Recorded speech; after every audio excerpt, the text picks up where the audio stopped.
লেখিকা মাধবী ভট্টাচার্যের সত্যি মিথ্যা। ঠাম্মা, মা কোথায়? মাকে খুঁজে পাচ্ছি না কেন? তোর মা হাসপাতালে গেছে। যা, আইস থাইকা তোর কপাল পুড়লো। 5 বছরের অবুঝ শ্রীময়ী কপাল পোড়া কাকে বলে জানেই না। স্বাভাবিকভাবে সে কিছুই বুঝতে পারল না। সে শুধুই মায়ের খবর জানতে চায়। রাতে তো দিব্যি মায়ের পাশেই শুয়েছিল, সকালে উঠেই কেন মাকে দেখতে পাচ্ছে না? সারা ঘর তন্ন তন্ন করে খুঁজেও মাকে কোথাও দেখতে পায়নি সে। কি বলছো ও ঠাম্মা? বলো না মা কোথায়? অবুঝ শিশু বৃদ্ধার হাত ধরে ঝাঁকাতে থাকে। কইলাম তো মা হাসপাতালে গেছে, তোর ভাইরে নিয়া ফিরবো কদিন বাদেই। বৃদ্ধা হাত ছাড়িয়ে নিতে নিতে বললেন, ভাই?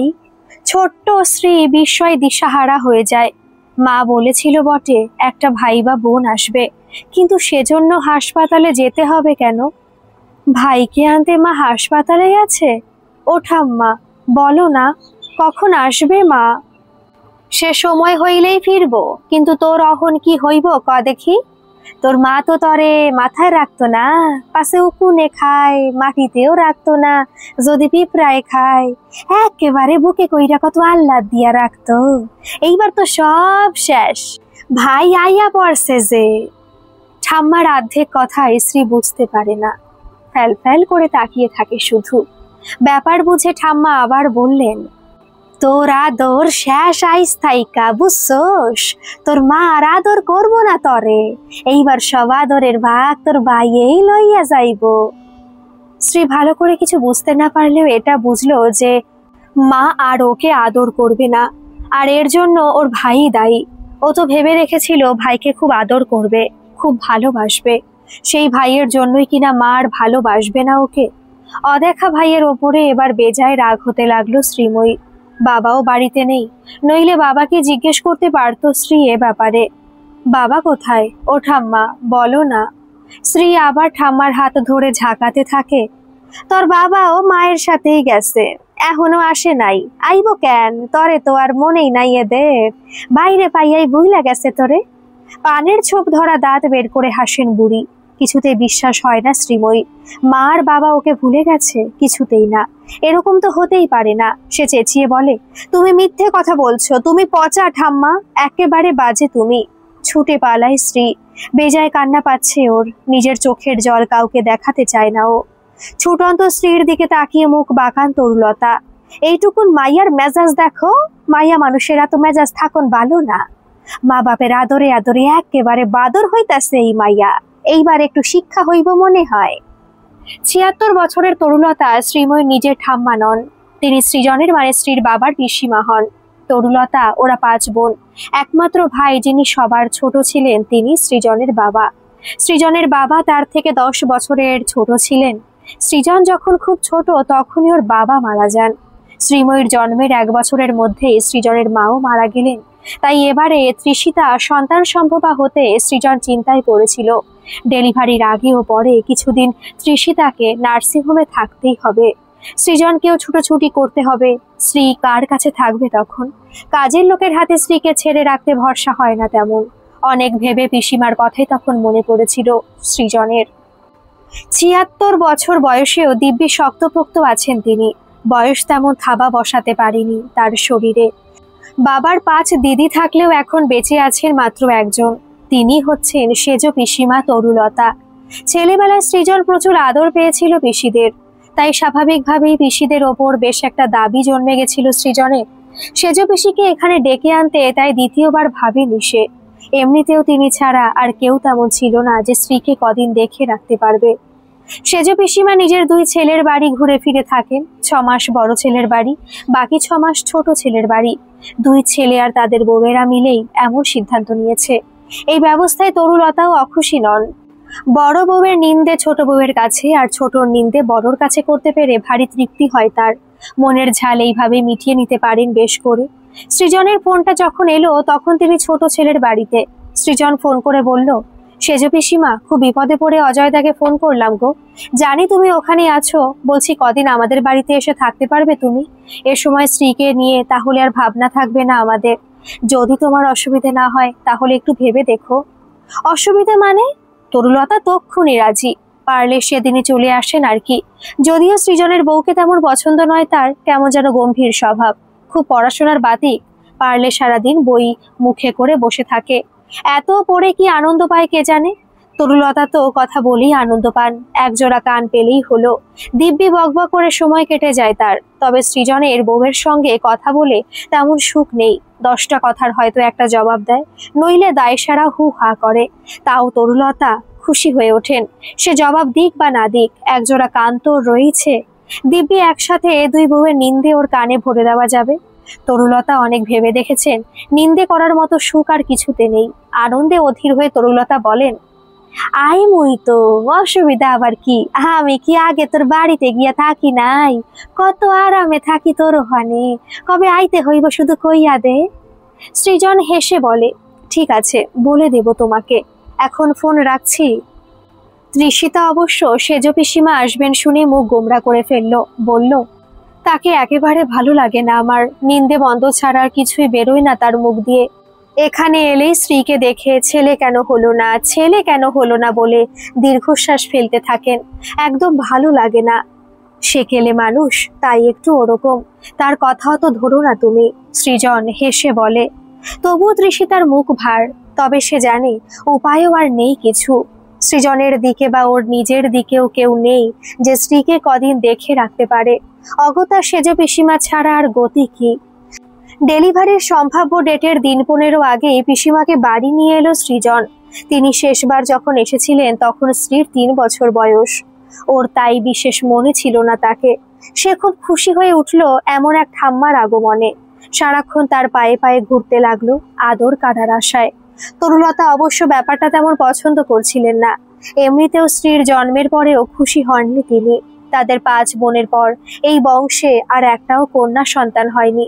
সব ভাগ্যবতীরাই ছেলের জন্ম দিয়ে বংশকে এগিয়ে নিয়ে যেতে সাহায্য করেছে। একমাত্র সৃজনেরই প্রথমে মেয়ে হলো। এবারে এটা ছেলে হলেই হয়। তিনি বারবার ভাইপোর বউয়ের উদ্দেশ্যে বলতে থাকেন, এইবার কিন্তু নাতি হইতে হইব তৃষা। আগের বারেও মাইয়া হইছে, এইবারেও মাইয়া হইলে সর্বনাশ। তৃষিতা রাগ চেপে বলে, কেন সর্বনাশ? কেন বোঝো না তুমি? এইবারেও মাইয়া হইলে আমার ভাইয়ের বংশ রক্ষা হইব কেমনে? মাইয়া দিয়া কি বংশ রক্ষা হয়? তৃষিতার বলতে ইচ্ছে করে, শুধু ছেলে হলে যদি বংশ রক্ষা হয় তবে এমন বংশ রক্ষার দরকার নেই পিসিমা। কিন্তু বয়স্ক মানুষের মুখের ওপর কথা বলতে ভালো লাগে না ওর, তাই বিরক্তি চেপে চুপ করেই থাকে। কিন্তু পিসিমার ব্যবহারে দিন দিন বিরক্তির পরিমাণ বাড়তেই থাকে তৃষিতার। কারণে অকারণে মেয়ে মানুষ করা নিয়ে তিনি তৃষিতাকে জ্ঞান দিতে থাকেন। মাইয়ারে অত আদর দিও না, শ্বশুর বাড়িতে গিয়া মানাইয়া চলতে পারবে না শেষে। ওরে বুঝতে দাও, মাইয়া হইয়া জন্মাইছে, কষ্ট সহ্য করতেই হইব ওরে। স্ত্রীর নানান বায়নাকা ঘ্যান ঘ্যানানি, এসবের মাঝেও তার নাক গলানো চাই। তাকে বলতেই হয়, একদম প্রশ্রয় দিবা না ওরে, বায়না করলে শুনতে হইব এমন কোনো কথা নাই। মাইয়া মানুষের এত জেদ থাকুন ভালো না। সব দিকে মানাইয়া চলাই হইল মাইয়া মানুষের কাম, ওরে শিখাইও এইসব। রাগে তৃষিতার গা জ্বলে যায়, মুখে কিছু বলতে রুচিতে বাঁধে ওর। প্রতিবাদ হিসেবে শুধু স্ত্রীকে আদর করার পরিমাণ বাড়িয়ে দেয় ও। স্ত্রীর সব আবদার পূরণ করে, তাও পিসিমাকে দেখিয়ে দেখিয়ে। আদরের বহর দেখে পিসিমার গা জ্বলে যায়। তিনি ঠোঁট বাঁকিয়ে ভাবেন, পোলা হইতে দাও, তারপর দেখি মাইয়ার আদর কই যায়। 2 দিন বাদে নার্সিংহোমে ভর্তি করানোর কথা ছিল, কিন্তু আজ ভোর রাতে হঠাৎ করে তৃষিতার অল্প অল্প লেবার পেইন শুরু হয়। সঙ্গে সঙ্গে সৃজন ওকে নিয়ে নার্সিংহোমে রওনা হয়ে যায়। স্ত্রী তখন ঘুমিয়ে কাঁদা, কিছুই জানতে পারেনি তাই। নার্সিংহোমে পৌঁছানোর ঘণ্টাখানেক বাদেই তৃষিতা একটি ছেলে সন্তান প্রসব করে। সৃজনী ফোন করে জানায় পিসিমাকে। সেই থেকে পিসিমা ভারী উৎফুল্ল হয়ে আছেন। একমাত্র ভাইয়ের বংশ রক্ষা হলো শেষ পর্যন্ত। এবার থেকে স্ত্রীর আদর কমে যাবে এটা ভেবেও তার দারুণ আনন্দ হচ্ছে। মেয়েদের মাথায় চড়তে দেখলেই তার গাত্র দাহ হয়। ছোটবেলায় তিনি দেখেছেন তাদের ভাই বোনদের মধ্যে ভাইকেই বেশি আদর দিতেন মা বাবা। মাছের ভালো টুকরোটা, খাবারের গরিষ্ঠ ভাগ ভাইয়ের জন্যই বরাদ্দ থাকতো। পুজোর সময় অন্যদের কিছু হোক না হোক, ভাইয়ের জন্য 2 সেট জামা কাপড় আসতোই প্রতিবার। তারা বোনেরা জানতেন এটাই নিয়ম। কখনো এ নিয়ে কোনো অভিযোগ করেননি, বায়নাও করেননি, কারণ এটাই তো নিয়ম। স্ত্রীকে বিশেষ পাত্তা না দিয়ে তিনি পান সাজতে বসলেন আরেকবার। পারুলকে হাঁক দিয়ে শর্তাটা দিয়ে যেতে বললেন। সুপুরি কুচি করতে হবে, দাঁতের জোর কমে গেছে, মিহি করে কাটা সুপুরি না হলে চিবোতে কষ্ট হয়। সৃজন 2:30টার দিকে একবার বাড়ি এলো, কিছু জিনিসপত্র নিয়ে যেতে হবে। থমথমে মুখে বাড়ি ঢুকলো সে। পিসিমা হাসি মুখে এগিয়ে এসেছিলেন কথা বলতে, কিন্তু সৃজন এড়িয়ে গেল তাকে। জন্মের পর মা আর বেবি দুজনে সুস্থ থাকলেও হঠাৎ করে নাকি বেবির শ্বাস নিতে অসুবিধা হচ্ছে বলে অনুমান করেছেন ডক্টররা। আপাতত ওকে ইনকিউবেটরে রাখা হয়েছে। অবস্থার উন্নতি হলেই ফের ফিরিয়ে আনা হবে নর্মাল নিউ বর্ন বেবিজ রুমে। তৃষিতাকে এ ব্যাপারে কিছুই জানায়নি সৃজন। পিসিমাকেও কিছু জানানোর প্রশ্ন নেই। ডক্টররা বলেছেন তেমন কিছু চিন্তার নেই, ঠিক হয়ে যাবে সব। তবু উদ্বেগ কাটাতে পারছে না সৃজন, মনটা খারাপ হয়ে আছে ওর। বাবাকে ফিরতে দেখে গুটি গুটি পায়ে শ্রী এলো বাবার কাছে, প্রশ্ন করলো, মা কখন ফিরবে বাবা? সৃজন তখন দরকারি জিনিসগুলো বের করে গুছিয়ে নিচ্ছিল একটা ব্যাগে। এক্ষুনি আবার দৌড়তে হবে নার্সিং হোমে, স্নান খাওয়ারও সময় নেই ওর। ক্রাইসিসটা কেটে গেলেই এখন রক্ষা।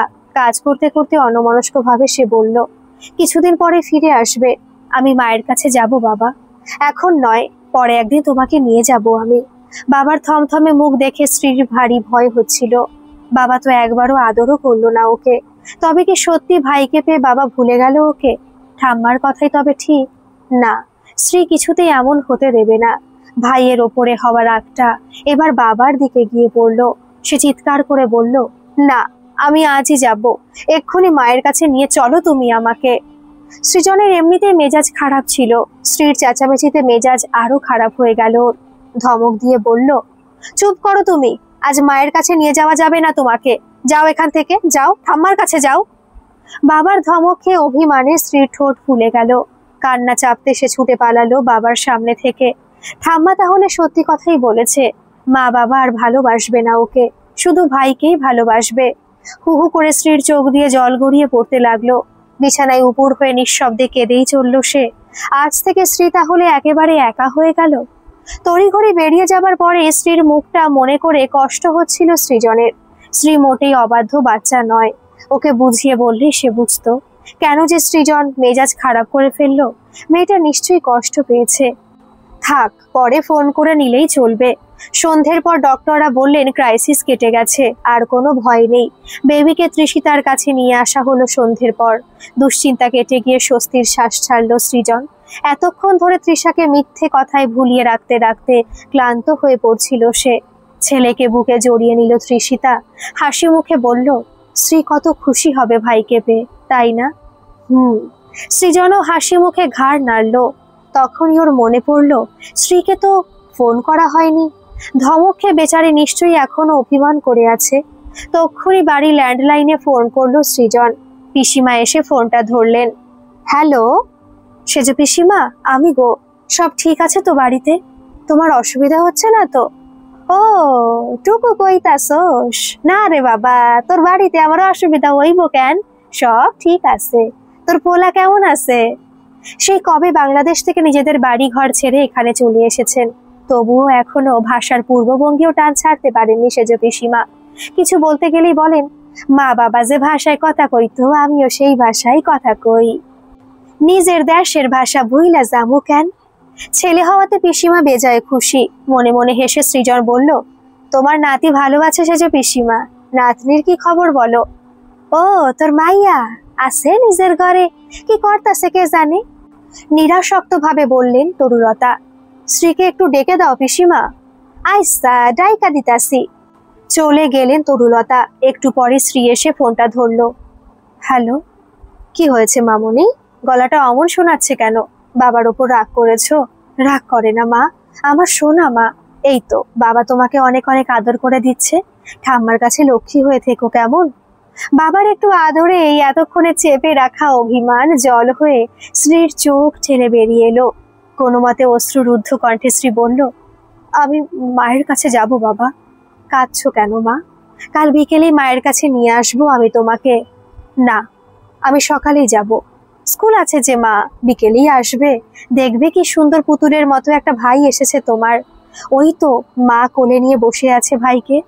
তৃষিতা এবারে ফোনটা নিয়ে নিল সৃজনের হাত থেকে। শ্রী, মামুনি, কাঁদছিস কেন মা?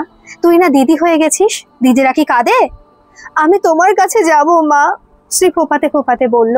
আসবি তো মামুনি, ভাইটাও তো বসে আছে দিদিকে দেখবে বলে, কাঁদে না মা, আমার লক্ষ্মী মা। কথা বলতে বলতে তৃষিতার গলা ধরে আসছিল। ফোনটা কেটে দিল সে। সৃজন অবাক হয়ে বলল, তোমার আবার কি হলো? স্ত্রীর জন্য মনটা কেমন করছে। তোমার পিসিমা ওর সঙ্গে মোটেই ভালো ব্যবহার করেন না। আমি তাড়াতাড়ি বাড়ি যাব, এখানে থাকবো না বেশি দিন। সৃজন হেসে ফেললো এবার। তুমিও স্ত্রীর মতো বাচ্চা হয়ে গেলে নাকি? বাড়ি তো যাবেই, স্ত্রী ভালোই আছে গো, ভেবো না অত। স্ত্রী ফোনটা রেখে দিয়ে পাশেই দাঁড়িয়ে থাকা ঠাম্মার দিকে চোখ পাকিয়ে তাকালো একবার। তিনি বললেন, কি হয়েছে, এইরকম তাকাস কেন? তুমি এত মিথ্যা কথা বলো কেন? জানো মার বাবা আমাকে কত আদর করলো, আমাকে মামনি বলল, লক্ষ্মী বলল। আইতে দে ভাই রে, তারপর দেখবি, হাসেন বুড়ি। রাগে স্ত্রী ছুটে পালায় তার সামনে থেকে। পরদিন স্কুল থেকে ফিরেই স্ত্রী রেডি হয়ে গেল তাড়াতাড়ি। দেরি হলে যদি বাবা নিয়ে না যায়। স্ত্রী যদিও এখন নিজে নিজে সবকিছুই করতে পারে, তবুও মা তো সবসময় সঙ্গে সঙ্গে থাকতো। ফ্রক বের করে দেবার জন্য ঠাম্মাকে বারবার করে বলছিল সে। ঠাম্মা বিরক্ত হয়ে বলেছিলেন, মাইয়ার জলদি দেখো, তোর মা পালাইয়া যাইবো নাকি? বাবারে আইতে দে, তারপরে তো জামা বার কইরা দিমু। ধৈর্য ধরতে না পেরে স্ত্রী নিজে নিজে আলমারি খুলে নিচের তাকে রাখা গোলাপি ফ্রকটা বের করে নিল। তাড়াতাড়ি পরেও নিল ফ্রকটা। তারপরে দেখতে পেল ফ্রকটার বুকের নিচে অনেকখানি ছেঁড়া। এবারে কি হবে? ভাবতে ভাবতে বাবার গলা শুনতে পেল স্ত্রী। আজ একটু সময়ের জন্য অফিসে গেছিল সৃজন। এবারে বাপ মেয়েতে মিলে নার্সিংহোমে যাবে। শ্রী, চল মা, রেডি হয়ে নে তাড়াতাড়ি, ডাকলো সৃজন। তাড়াতাড়ি ফ্রকের ছেঁড়া অংশটার ওপর আড়াআড়ি করে 2 হাত রেখে বাবার সামনে এলো শ্রী। ছেঁড়া অংশটুকু হাতের নিচে চাপা পড়ে গেছে, কিছু বোঝা যাচ্ছে না আর। হাসি মুখে শ্রী বলল, আমি রেডি বাবা।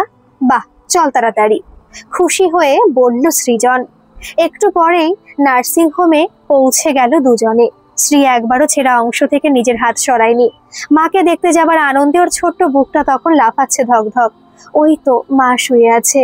এক লাফে মায়ের সামনে গিয়ে দাঁড়ালো শ্রী। মা চমকে উঠে বসলো স্ত্রীকে দেখেই, কিন্তু স্ত্রীর দিকে তাকিয়ে মায়ের হাসি মুখটা কেমন কালো হয়ে উঠলো। তারপরে 2 হাত বাড়িয়ে স্ত্রীকে বুকে টেনে নিয়ে কেঁদে ফেললো মা। বাবা অবাক হয়ে বলল, কি হলো? তুমি কি কিচ্ছু খেয়াল করো না? এই জামাটা তো ছেঁড়া, সেলাই খুলে গেছিল বলে আলাদা করে রেখেছিলাম সেলাইয়ের জন্য। শ্রী এটা পরে চলে এলো, আর তুমি খেয়ালও করলে না। মা কান্না কান্না গলায় বলছিল, এ বাবা, এটা কি করেছিস শ্রী? বাবা তো হেসেই ফেললো। তারপরে মায়ের দিকে ফিরে এত লম্বা জিভ কেটে বলল, সরি গো, বুঝতেই পারিনি আমি। মায়ের আদরে গলে যেতে যেতে বাবার মুখের দিকে তাকিয়ে হাসি পাচ্ছিল স্ত্রীর। একটু পরে ছোট্ট পুতুলের মতো ভাইটাকে স্ত্রীর কোলে শুয়ে দিল মা। ও মা, এ তো সঙ্গে সঙ্গে নিজের ছোট্ট হাতটা দিয়ে স্ত্রীর একটা আঙুল চেপে ধরলো। চেপে ধরে আছে তো ধরেই আছে, স্ত্রী কিছুতেই ছাড়াতে পারছে না। এই ভাইটার ওপরেই কিনা রাগ হচ্ছিল স্ত্রী। মনে হতে কান্না পেয়ে গেল। মা ব্যস্ত হয়ে বলল, কি হয়েছে শ্রী, কাঁদছিস কেন মা? ঠাম্মা ভালো নয় মা, খুব খারাপ, খুব বাজে, ফোপাতে ফোপাতে বলল শ্রী। সৃজনের দিকে এক পলক তাকালো তৃষিতা। তারপর মেয়ের মাথায় হাত রেখে বলল, ঠিক আছে মা, আমি ঠাম্মাকে বকে দেব, কেমন? চোখের জল মুছে ফেলল শ্রী। আর কাঁদবে না সে। এখন সে বুঝতে পেরে গেছে ঠাম্মা একটাও সত্যি কথা বলেনি। যা বলেছে সব মিথ্যে, সব মিথ্যে। গল্পটি কেমন লাগলো অবশ্যই কমেন্ট করে জানাবেন। আর ভালো লাগলে একটা সাবস্ক্রাইব করে আমার পাশে থাকবেন। ধন্যবাদ।